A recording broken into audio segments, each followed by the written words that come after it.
She doesn't want to talk to you. Portia, that sounds so impossible, okay? Because Maxine is practically obsessed with Seb. She would not do that.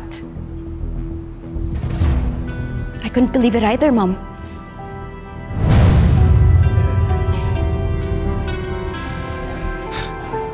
Madaling madala sa emosyon yan si Maxine.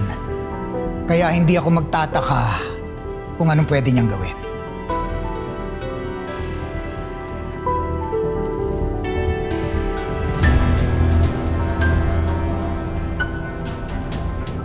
Iniwan niya rin to.